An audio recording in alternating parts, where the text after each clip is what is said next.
안녕하세요. 와인 4.0 저스틴입니다. 반갑습니다. 오늘을 시작하기 전에 댓글들을 몇 개 소개하겠습니다. 우선 눌라339라는 분이 오리건주 와이너리 소개와 와인 추천도 부탁드려요. 개인적으론 가성비 좋은 도멘드루앙, 던디힐, 샤도네이와 피노누아 근래에 맛있게 먹었네요. 오레건주 샤도네이, 피노누아 유명하죠. 그래서 저도 하나 구해놨습니다. 다음 영상으로 그걸 촬영해 보도록 하겠습니다. 또 다른 분 아담 최 7328님 아주 좋습니다. 맛있는 미국 나파와 칠레 와인도 해주세요 라고 댓글 주셨는데요. 그래서 미국 나파 와인 하나 하고 칠레 와인 하나도 준비했습니다. 곧 영상 촬영하겠습니다. 오늘의 와인은 피오체사레에서 만든 바르베라 달바 와인 2021년입니다. 바르베라 달바라고 써 있으니까 달바가 만든 도시인가? 라고 착각하실 수도 있지만 알바가 도시 이름입니다. 왜 앞에 D가 붙냐고요? 저 이태리어 전공 아니라서 잘 모르는데 그냥 도시 이름을 얘기할 땐 알바, 알바에서 나온 바르베라를 얘기할 땐 바르베라 달바. 엘리베이터 보면 요즘 피에몬테 달바 해가지고 화장품 선전도 하더라고요. 알바는 유명한 트러플 산지죠. 화이트 트러플이 진짜 유명하고요. 얼마 전에 영상 올려드렸던 바롤로의 산지도 역시 피에몬테였죠. 그 바로 옆 동네입니다. 북부 이태리 지방이죠. 이 알바라는 동네의 포도 품종은 저번 영상처럼 바롤로에 쓰이는 네비올로만 있는 것도 아니고요. 바르베라하고 돌체토도 있습니다. 또 여러 가지 다른 품종들도 있습니다.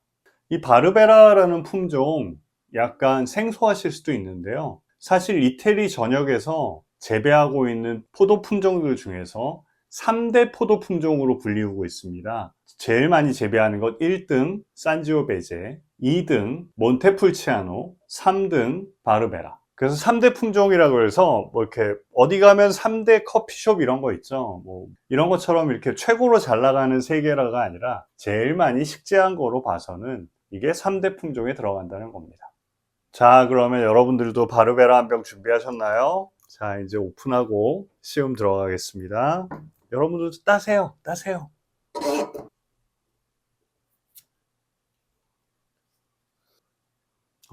향 좋아요. 아,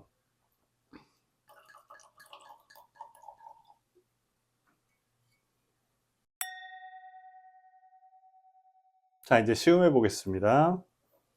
색 한번 볼게요. 와, 역시 바르베라는 껍질에 안토시아닌이 좀 있는 편이거든요. 포도 품종 특성이 색이 진합니다. 뭐 아주 깊은 색을 보여주고 있고요. 깊은 루비. 향을 한번 보겠습니다. 이 고소한 건 뭐죠?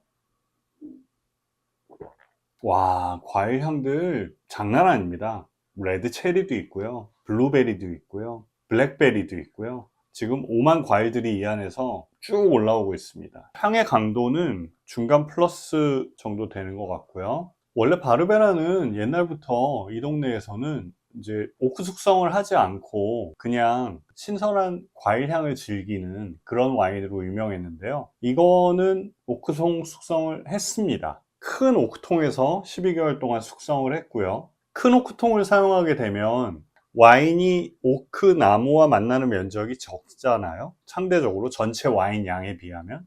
근데 이 오크통 숙성을 할 때 오크의 작은 기공 사이로 산소가 들어와서 와인이랑 만납니다. 오크 자체의 향도 배어들지만 산소도 약간 들어가는 거죠. 미세하게. 그러면 이제 탄닌도 부드럽게 만들어주고 숙성이 되게 되는데요. 큰 통을 쓸수록 산소가 맞닿는 게 적으니 산소 영향을 덜 받죠. 근데 제조사가 밝힌 거 보니까 소량은 프렌치 바리크에서 숙성을 했다고 합니다. 프렌치 바리크는 작죠. 그러니까 상대적으로 와인이 오크와 만날 수 있는 기회가 더 많죠. 그러다 보니 산소의 영향도 더 많고 오크의 영향도 더 많죠. 이런 식으로 12개월 숙성을 하게 되면 타닌이 올라갑니다. 그리고 타닌이 부드러워집니다. 그리고 숙성에 따른 향들이 배어 나오게 됩니다. 이게 최근 트렌드예요. 이태리 피에몬테 바르베라에 이제 세오크통을 이용해서 약간 다른 스타일로 만드는 거죠. 옛날에는 가볍고 신선한 과일향으로 마시는 와인, 지금은 탄닌이 어느 정도 있는 이런 와인으로 탈바꿈하고 있는 게 최신 트렌드입니다. 약간의 삼나무 얘기할 수 있을 것 같고요. 정향도 약간 얘기할 수 있을 것 같습니다. 근데 굉장히 향이 달아요. 이 달짝지근한 향이 뭔지를 모르겠어요. 단 간장인가? 이럴 땐 보통 한약재에 들어가는 감초라고 표현을 많이 하는데요. 뭔가 향신료가 있는데 우리나라에서 흔하게 구할 수 있는 향신료로 얘기를 하자면 후추 정도 얘기할 수 있을 것 같습니다. 살짝 달아요. 드라이와 오프 드라이 중간쯤 되는 것 같아요. 탄닌은 바르베라가 일반적으로는 탄닌이 낮은 탄닌을 보이거든요. 근데 의외로 탄닌이 중간에서 중간 플러스 정도까지는 나옵니다. 탄닌이 낮은 포도 품종을 가지고 탄닌을 끌어올렸다. 그럼 아까 말씀드렸듯이 오크 숙성을 하면서 탄닌이 보강된 게 좀 있을 거고, 또 하나는 제조사 홈페이지를 보니까 20에서 25일 동안 발효, 침용하면서 스킨 컨택하고 두었더라고요. 이게 뒤로 가면 갈수록 발효를 하면 온도가 올라가고 알코올도 올라가고 그러면 타닌을 더 잘 추출해낼 수 있거든요. 그렇게 해서 타닌을 올린 것 같습니다.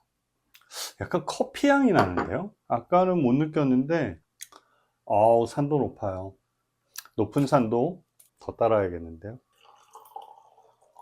여러분들 이거 보이시는지 모르겠지만 눈물이 많이 내려옵니다. 천천히 내려오고 굉장히 굵습니다.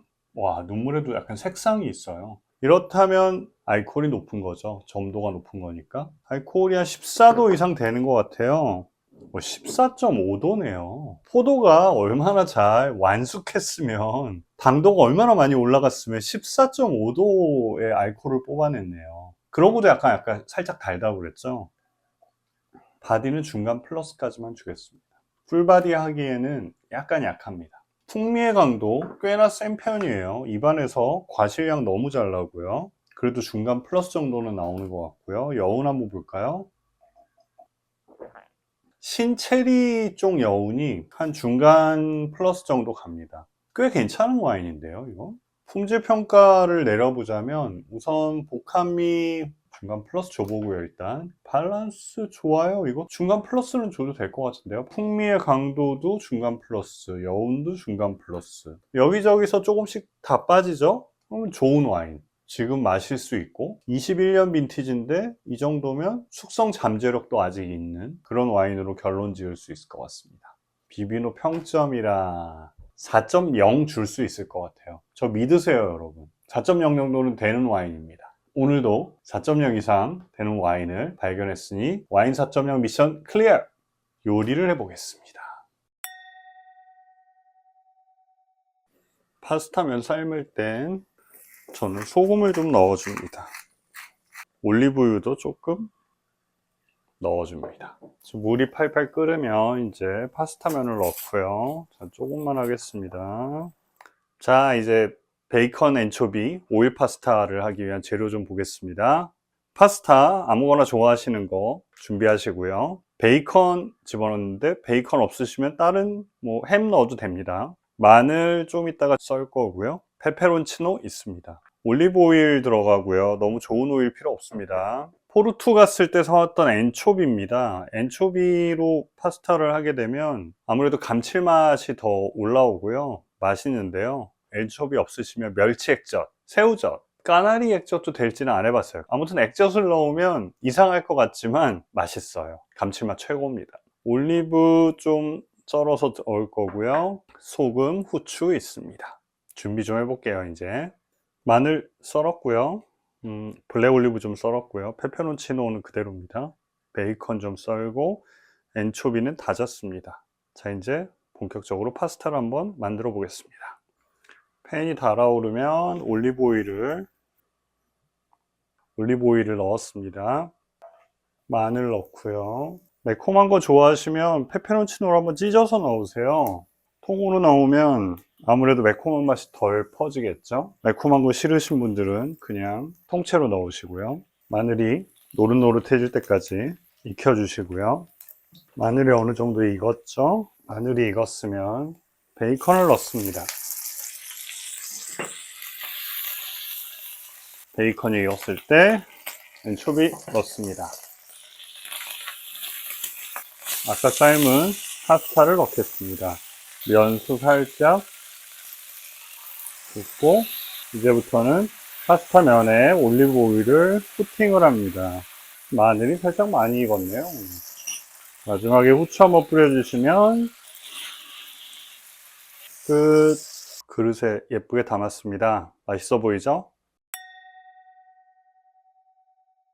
자, 베이컨 엔초비 오일 파스타 준비됐습니다. 와인을 좀 더 따르고요.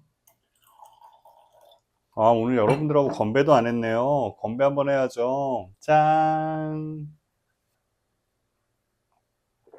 와, 과일향 너무 좋아요. 제가 좀 아끼는 포도 품종이에요. 피에몬테 지방에서 바르베라는 제 히든카드 같은 겁니다. 깔끔하고 산도 높은 과일향 센 바르베라. 먹어보겠습니다.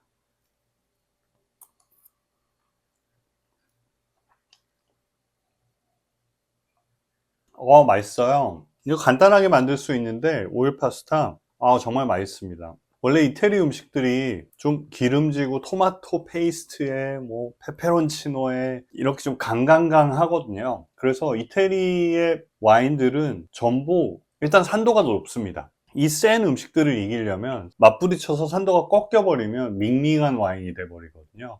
와, 이 파스타랑 너무 잘 어울려요, 여러분. 토마토 페이스트 베이스의 파스타를 해도 이 바르베라의 산도가 지지 않을 것 같습니다. 맛있는데요? 한 번 더요. 파스타입니다. 깔끔해져요. 오일 파스타가 살짝 오일리할 수 있는데 바르베라 한 잔 딱 먹으면 개운해집니다. 사실 파스타 만드는 게 되게 간단한 요리거든요. 파스타면을 써서 그렇지 사실은 뭐 비빔국수, 멸치국수 그거에 비해서 이게 다를 게 뭐 있죠? 게다가 있어 보이잖아요. 친구가 놀러 왔는데 멸치국수를 해줄까? 하고 주는 거하고 엔초비 오일 파스타 어때? 다르잖아요 이게. 있어 보이는 거에서 너무 맛있어요. 다음 주 와인 소개하겠습니다. 이제 다음 주 와인 소개입니다. 다음 주 와인은 콜린 클레멘스라는 와이너리에서 만든 돕 크릭 피노누아 2020년 빈티지입니다. 오레곤주에서 만든 피노누아고요. 댓글 달아주신 분의 요청에 따라서 제가 자양시장에 있는 새마을 구판장이라는 곳이 있습니다. 와인 애호가들의 성지죠. 거기가 제일 저렴한 편이어서 우리나라에서는 얘를 뭐 특별히 제가 더 알아서 이거를 사온 건 아니고 여러 가지 비교하다 이 정도가 딱 좋겠다 싶어서 그래서 다음 주에 바로 이거로 한번 영상을 찍어 보겠습니다. 여러분들 성원에 구독자 수가 왕창 늘어났습니다. 좋아요와 조회수도 늘어나고 있고요. 더 많은 구독 부탁드리고요. 재밌으셨으면 좋아요 눌러주시고요. 어떤 와인 해주십시오 라는 댓글들 계속 받습니다. 안녕.